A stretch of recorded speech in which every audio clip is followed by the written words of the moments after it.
Assalamualaikum to all my brothers and sisters. Kamusta kayong lahat dyan? Ngayon na holiday. Alam kong busy-busy ang lahat kaya hindi ko kayo inambala.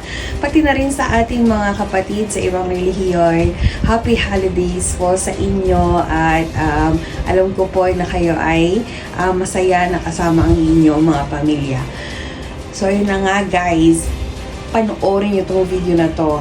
Importante to na malaman nyo ang mga possibilities, okay?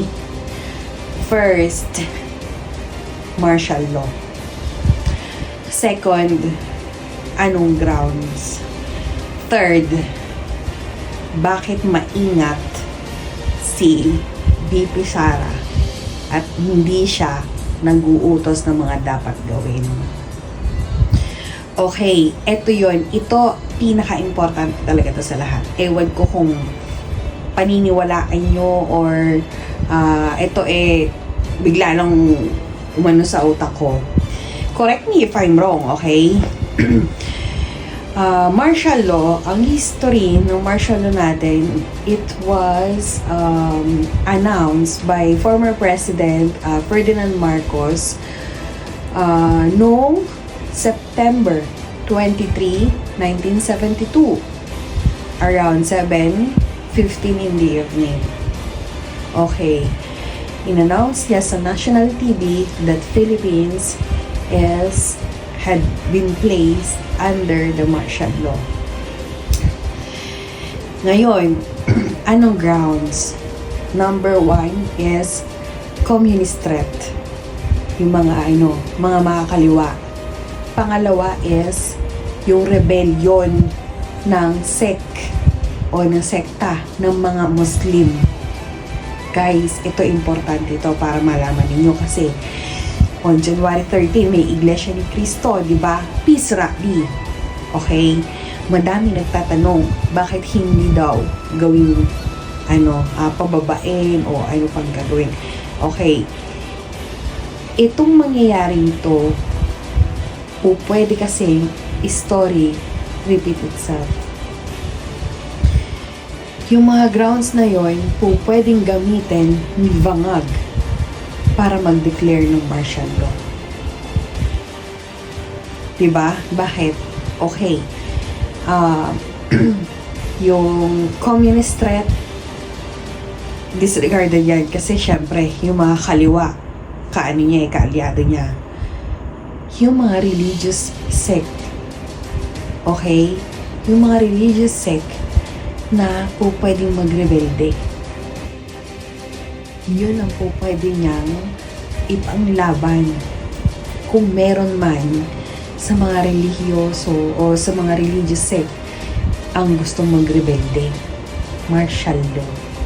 Kaya ngayon, okay, kung mapapansin nyo ang ating VP Sara, hindi siya umuoo sa MNLF.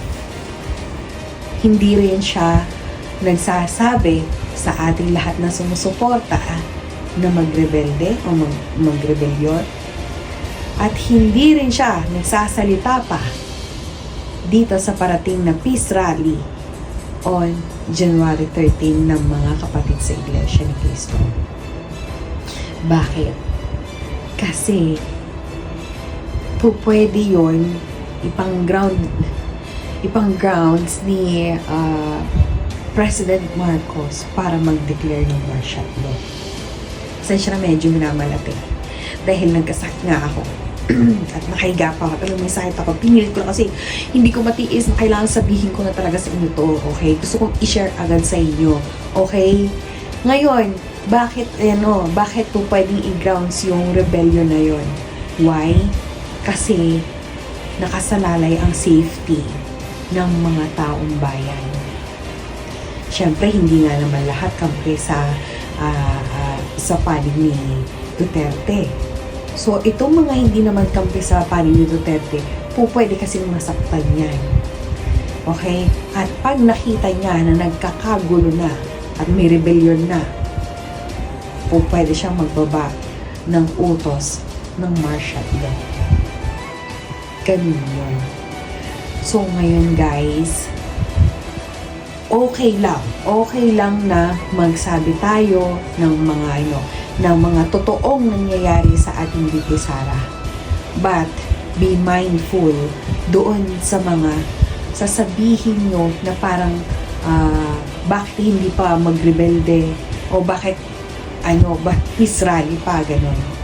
Kasi nga, gusto nyo bang maulit ang martial law? So kung ayaw nyo namang maulit ang martial law, doon tayo sa peace rally. Okay? Dahil iyon ang safest way. Okay? Yun ang safest way para maihatid sa mga makakaliwang to na mali ang ginawa nilang impeachment sa ating Bibi Sara.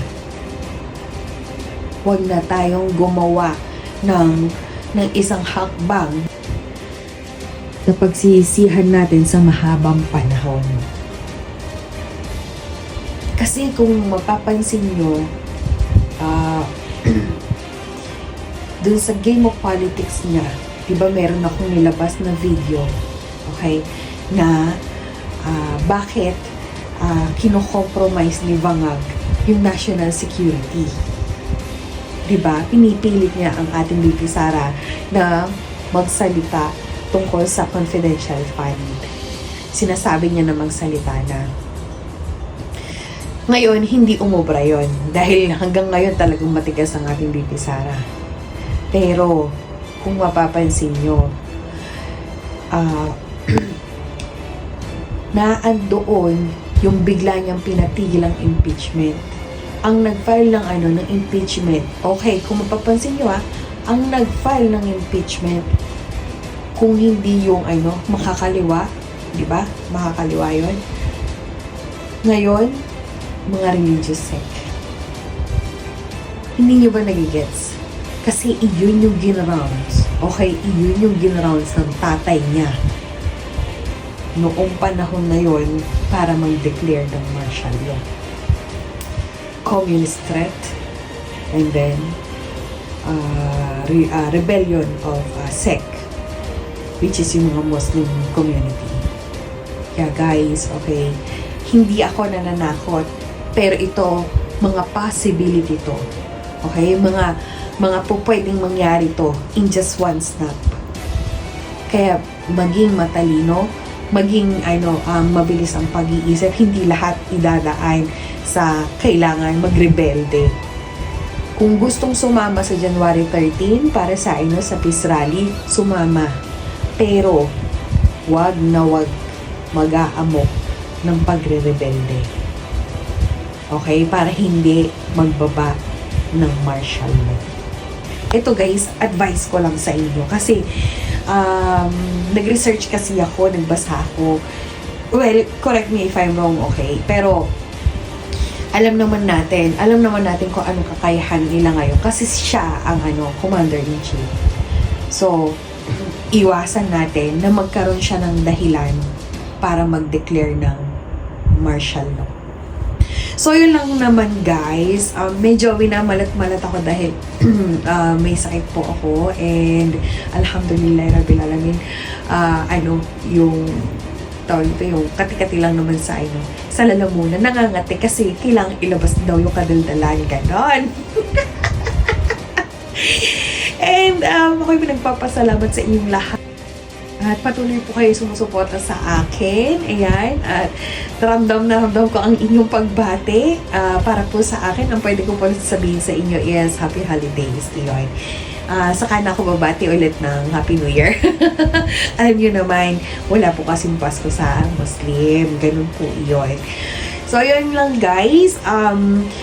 Huwag niyong kalimutan Huwag niyong kakalimutan ipagdasal natin na maging mapayapa ang mga susunod na kabanata. Okay? Maging maayos ang lahat. Para hindi maulit yung naging istorya noon na pinagsisihan ng madami. Okay guys?